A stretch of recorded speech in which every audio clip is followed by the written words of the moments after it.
Morning, dear students. This is Mr. Emil, and today we are going to deal with one of the most important lesson in the poetry. Who is William Blake? You have to put in mind some points about William Blake that will make it easier for you to understand this poem. Number one, from childhood he believed in the power of the supernatural. Number two, he thought that there was evidence of God in the work of nature. Number three, Blake was an engraver by trade and made and illustrated all of his own works by hand. The last point, he was politically revolutionary and got into trouble in his Republican views.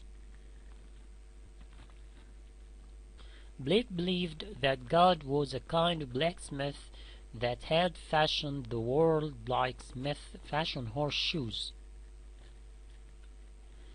He also believed that God was a kind of artist who had made the world incredibly beautifully and artistically. Look for words that suggest artists or blacksmith and underline them. Just like some people question the existence of God,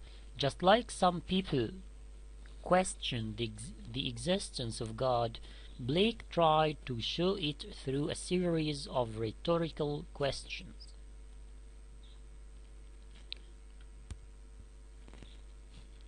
Stanza 1.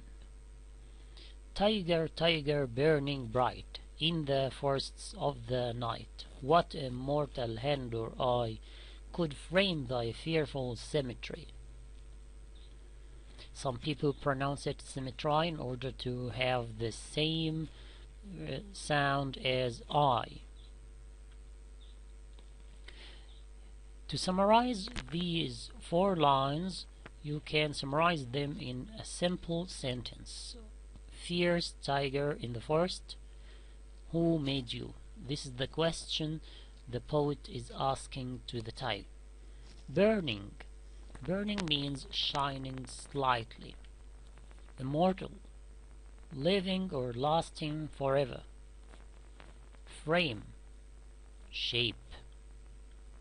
Thy. This is Old English. It means your.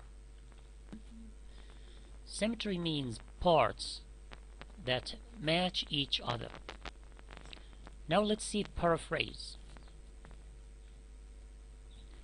The poet addresses the tiger, which shines with its fierce eyes in the darkness of the night. The poet then wonders of the greatness of God to create such a perfect creature. Of course, you know the question that usually comes in the exam, which says, quote stanza 2. In what distant deeps or skies burned the fire of thine eyes? On what wings dare he aspire? What the hand dare seize the fire?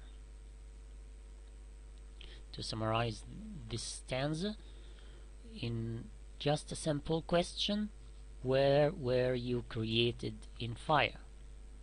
Or, who dared to make you of such fiery stuff? Again, let's say, or dare, be brave enough to, aspire, desire, seize, get hold of. Paraphrase. The poet carries on. Carries on means goes on, continues, on describing the blazing fire in the tiger's eyes. Then he says that no one can ever dream of catching such a fast animal. Quote stanza 3. And what shoulder and what art could twist the sinews of thy heart? And when thy heart began to beat, what dread hand and what dread feet? To summarize this stanza, Who could have been strong and skillful enough?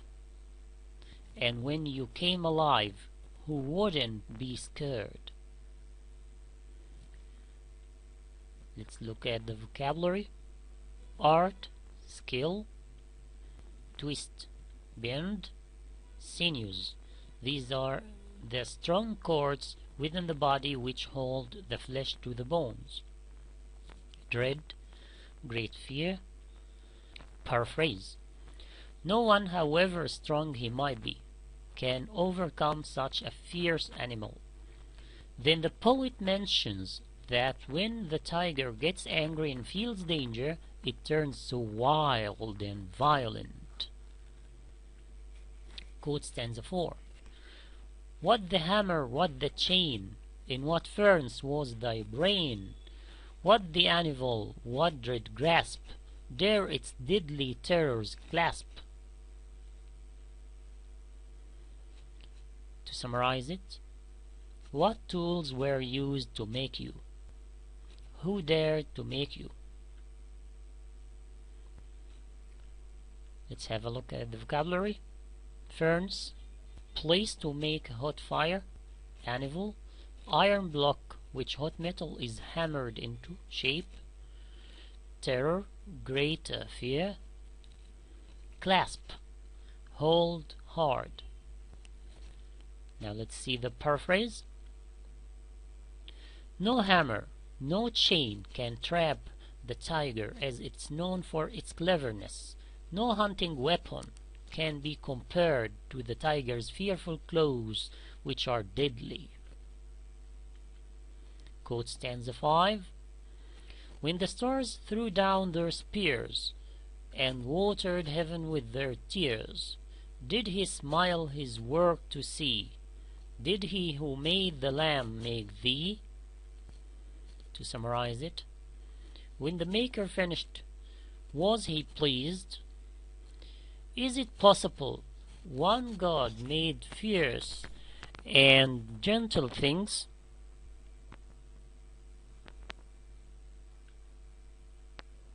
Paraphrase. When the stars send down their rays, and when heaven washes the earth with its tears, tears here means rain, God must have been pleased to see his wonderful creation. Then he talks about the greatness of God, who created the lamb as well as the fierce tiger. Quote stanza 6. Tiger, tiger burning bright in the forests of the night, what immortal hand or eye dare frame thy fearful symmetry? Again, it's the same as the first stanza. We can summarize it in just a simple question. Tiger, who made you?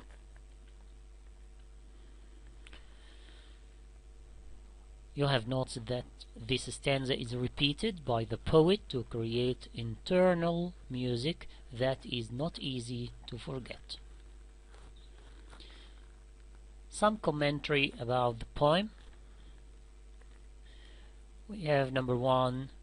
If you have a question in the exam, what is the rhyme scheme of the poem? You should answer A, B, B, C, D, D. Number 2, the main concept. What is the main concept, or what is the main idea, or what is the main theme of the poem? The poet gives us a beautiful description of the tiger. He describes how he looks like. He describes his courage and strength whenever he feels danger. He is also asking himself if he, who created the lamb, created the tiger.